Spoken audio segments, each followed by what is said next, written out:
دوستوں، اس ویڈیو میں ایسا بہت کچھ ہے کہ جسے سن کے آپ کے ذہن میں بہت سارے سوالات پیدا ہوں گے، اور ان سوالات کے جواب آپ کامنٹس میں دیجیے گا کہ آخر ایسا کیوں ہے کہ ایک ہی دنیا میں رہنے والے مختلف خطوں کے لوگ ایک دوسرے سے اس قدر جدا کیوں ہیں۔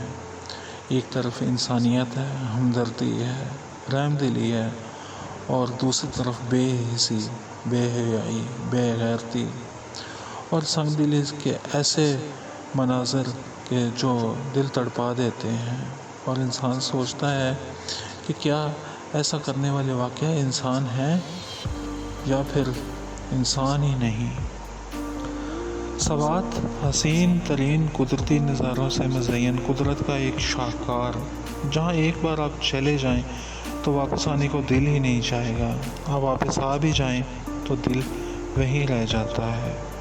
خوبصورت وادیاں، برف پوش چوٹیاں، سرسبز جنگل، نیلے پانیوں کے چشمے اور دریا۔ میرے ساتھ بھی ایسا ہی ہوا، میں خود تو واپس آ گیا لیکن دل وہیں چھوڑ آیا، اور اب وہی خوبصورت ترین سوات موت کی وادی میں بدل چکا ہے۔ نیلے پانیوں والا پرسکون دریا رسیلے اور گدلے پانی والے طاقتور دریا میں بدل چکا ہے، اور جہاں جہاں سے گزر رہا ہے تباہی کی ایک داستان رقم کر رہا ہے۔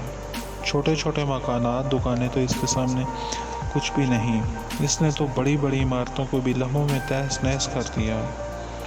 سیر و تفریح کے لیے جب گئے تھے تو یہ دریا 7 سال چلتا رہا تھا، بحرین سے کالام اور پھر پلوگا تک ایک طویل سفر تھا، اور دریا سڑک کے ساتھ ساتھ بہہ رہا تھا۔ تب ہمیں بہت اچھا لگا تھا، اور وہم و گمان میں بھی نہیں تھا کہ وہی دریا اتنا ظالم بھی ہو سکتا ہے۔ سوات کی ساری خوبصورتی بھیانک ترین مناظر میں بھی بدل سکتی ہے۔ لوگ بے گھر ہو گئے ہیں، کئی جانیں چلی گئی ہیں، بہت سے لوگ بڑی مشکل سے جانیں بچا کے پہاڑوں پہ چڑھ گئے ہیں۔ ہزاروں لوگ اس وقت سب کچھ لٹا کے پہاڑوں پہ پناہ گزین ہیں، ان کو خوراک اور کپڑوں کی ضرورت ہے۔ 2010 میں بھی سیلاب آیا تھا جس نے بہت تباہی مچائی تھی، لیکن یہ سیلاب اس سے بھی کہیں زیادہ ہے، اور اس کی تباہی بھی بے حساب ہے۔ اس قدرتی آفت میں کچھ دل دہلا دینے والے مناظر بھی دیکھنے میں آئے۔ لوگوں نے ویڈیوز بنا کے اپلوڈ کی۔ ان علاقوں کے یوٹیوبرز، ٹک ٹاک والوں نے اس آفت میں بھی پوری منظر کشی کی۔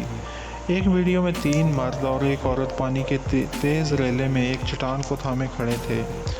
وہ ٹورسٹ تھے، کیونکہ عورت نے جینز پہنی تھی۔ کنارے پہ کھڑے لوگ ویڈیو بھی بنا رہے تھے اور ساتھ ساتھ انہیں مشورے بھی دے رہے تھے۔ کیا ان لوگوں کے پاس مدد کرنے کا کوئی طریقہ نہ تھا؟ اور وہ سیاح اس چٹان کو تھامے کھڑے تھے۔ ممکن تھا کہ اس پوزیشن میں ہی رہتے اور پانی کے بہاؤ کی شدت کم ہو جاتی اور وہ بچ جاتے، لیکن کنارے پہ کھڑے لوگوں نے مشورے دینے شروع کر دیے کہ اس طرف سے آ جائیں، اس طرف سے آ جائیں۔ انہوں نے پوزیشن تبدیل کی اور اپنی جگہ پہ جمے نہ رہ سکے، اور پانی کے بہاؤ میں بہتے چلے گئے۔ پانی اس اونچی جگہ سے نیچے کی طرف جا رہا تھا، وہ اس نشیب میں گرتے چلے گئے۔ ان کی چیخیں کم ہوتے ہوتے ختم ہو گئیں۔ 5 بھائی جو مدد کے انتظار میں 5 گھنٹے پانی میں پھنسے رہے، اور آخرکار ان میں سے 4 لقمہ اجل بن گئے۔ تیز طوفانی ہوا اور پانی کے بہاؤ کے سامنے ان کی مدد نہ کی جا سکی۔ کچھ سال پہلے گجرانوالہ کے ایک 18 سالہ نوجوان علی، جو دوستوں کے ساتھ سیر و تفریح کے لیے شمالی علاقہ جات میں گیا تھا، وہاں اس نے دوست سے موبائل کی شرط لگا لی کہ وہ دریا میں چھلانگ لگا کے دوسرے کنارے تک پہنچ جائے گا، لیکن کنارے پہ پہنچنے سے پہلے ہی وہ دریا کی لہروں میں بہتا چلا گیا۔ دوسرے دن اس کی لاش ملی۔ اس کی وہ ویڈیو جس میں وہ دوست کے ساتھ شرط لگا کے دریا میں کودتا ہے اور تیرتے تیرتے آدھے راستے میں ہی دریا کی لہروں میں بہتا چلا جاتا ہے، تو وہ بہت دنوں تک ذہن سے محو نہ ہو سکی اور افسوس ہوتا رہا۔ اور اب تو بہت سارے ایسے مناظر ہیں، بہت سارے لوگ اپنی جانوں سے گئے ہیں جن کا کوئی اندازہ ہی نہیں۔ تباہی اور بربادی کے ایسے مناظر جنہیں بھولنے میں نہ جانے کتنا وقت لگے گا۔ پنجاب میں دریا کے بند جہاں سے کمزور تھے، وہاں دیہاتی لوگ اس بند کو ٹھیک کرنے کے لیے کدالیں لے کے پہنچے اور کوشش کرتے رہے کہ پانی کے بہاؤ کو روک سکیں، لیکن پانی کا بہاؤ اتنا تیز تھا کہ وہ کچھ نہ کر سکے اور اسی بند کے اوپر کھڑے ہو کے وہ بس پانی کو دیکھتے رہ گئے۔ ان کی بے بسی بھی دل کو تڑپاتی ہے کہ جب وہ اپنے گاؤں کو نہ بچا سکے اور پانی ان کے گاؤں کی طرف جاتا رہا، دل دہل جاتا ہے کہ اس کے بعد کیا ہوا ہوگا، گاؤں کس طرح تباہ ہوئے ہوں گے۔ بہت سارے گاؤں صفحہ ہستی سے مٹ چکے ہیں، پانی نے سب کو نگل لیا ہے۔ پانی اترے گا تو وہاں صرف میدان باقی رہ جائیں گے۔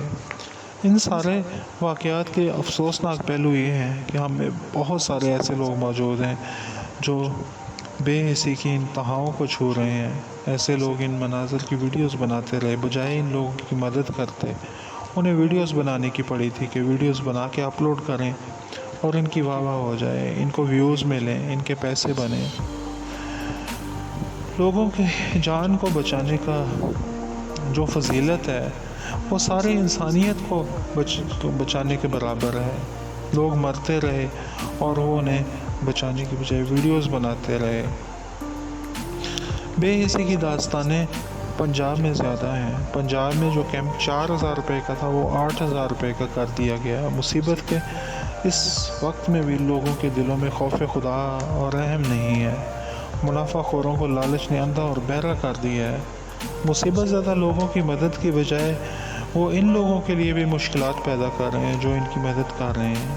انہیں تو چاہیے تھا کہ اگر فری میں نہیں دے سکتے تو منافع ہی کم کر کے بیچیں، یہ بھی تو نیکی ہے۔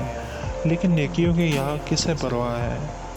جن علاقوں میں سیلاب نہیں بھی ہے وہاں سیلاب کے نام پہ اشیاء خردوں نوش کے ریٹ آسمانوں سے باتیں کر رہے ہیں۔ سبزیوں کے نرخ مہنگی ترین سطح پہ پہنچ چکے ہیں۔ آپ اندازہ کریں کہ پیاز 370 روپے کلو تک مل رہا ہے، اور ایسے ہی باقی سبزیاں بھی جو ہیں وہ بھی خریدنے کے قابل ہی نہیں رہیں۔ غریب کیا کرے گا؟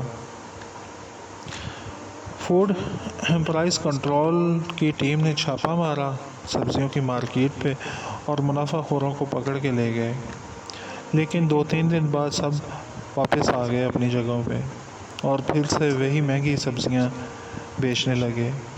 معاملات اس نوبت تک پہنچ چکے ہیں کہ حکومت مہنگائی نہ بھی کرے تو عوام ہی عوام کے دشمن بن چکے ہیں۔ وہی عوام کا رہا سا خون بھی چوس لیں گے، ان کے پیٹ کبھی نہیں بھریں گے۔ ان کے پیٹ صرف قبر کی مٹی ہی بھر سکتی ہے۔ یہ وہی لوگ ہیں کہ جنہوں نے سانحہ مری میں بھی 500 روپے کا انڈا فروخت کیا اور کمرے کے کرایوں میں بھی کئی گنا اضافہ کر دیا، جی بھر کے لوگوں سے کمائی کی، ان کی مجبوری کا پورا فائدہ اٹھایا، ذرا سی مدد کے عوض بھی ہزاروں روپے طلب کیے۔ انسانیت سے گر کر انسان تو انسان رہتا ہی نہیں ہے۔ دوسری طرف سوات میں اتنا زیادہ نقصان ہونے کے باوجود ہوٹل والوں نے ٹورسٹس کے لیے ہوٹل میں کمرے فری کر دیے، اور صرف کمرے ہی نہیں، ان کے لیے کھانا پینا بھی فری کر دیا۔ وہ تعریف کے مستحق ہیں کہ نفسا نفسی کے عالم میں بھی ان میں انسانیت زندہ ہے۔ چاہتے تو وہ بھی مجبوری کا فائدہ اٹھا سکتے تھے، لیکن انہوں نے ایسا نہیں کیا۔ زندہ دل، خوش مزاج اور خوش اخلاق لوگ ہیں جو اپنی روایات کی پاسداری کرتے ہیں۔ مہمان نوازی ان کا شیوا ہے۔ جب سوات گیا تھا تو ان کی اس چیز نے مجھے بہت متاثر کیا تھا۔ جہاں بھی کوئی مقامی شخص ملتا تو اس کے چہرے پہ مسکراہٹ ہوتی، اور وہ ایسے ملتا کہ جیسے کوئی بچھڑا ہوا دوست ہو۔ ایسے موقع پہ کہ جب کھانے پینے کی قلت ہو اور زمینی رابطے منقطع ہو چکے ہوں تو کھانے کی اشیاء فری دینے کے لیے بہت بڑا دل چاہیے، ورنہ انسان تو یہی سوچتا ہے نا کہ اپنے لیے رکھ لوں، پتہ نہیں کتنے دن ایسے ہی رہنا پڑے گا، دوسروں کو کیوں دینی، یا پھر اگر دینے بھی ہیں تو انتہائی مہنگے داموں پہ دیں۔ لیکن انہوں نے ایسا نہیں کیا۔ انہوں نے انسانیت کو مرنے نہیں دیا۔ جگہ جگہ امدادی کیمپ لگے ہیں، اپنے بھائیوں کی مدد کیجیے۔ مصیبت میں ہمیں اپنے بھائیوں کے کام آنا چاہیے۔ اخلاقیات کا تقاضا بھی یہی ہے اور ہمارا مذہب بھی یہی کہتا ہے۔ لیکن تصدیق کر لیجیے کہ کون واقعی سیلاب زدگان کی مدد کے لیے بیٹھا ہے، کیونکہ ان حالات میں بھی لوگ باز نہیں آتے۔ کچھ صرف اپنی کمائی کے لیے کیمپ لگا کے بیٹھ جاتے ہیں، لیکن سب ایسے نہیں ہیں۔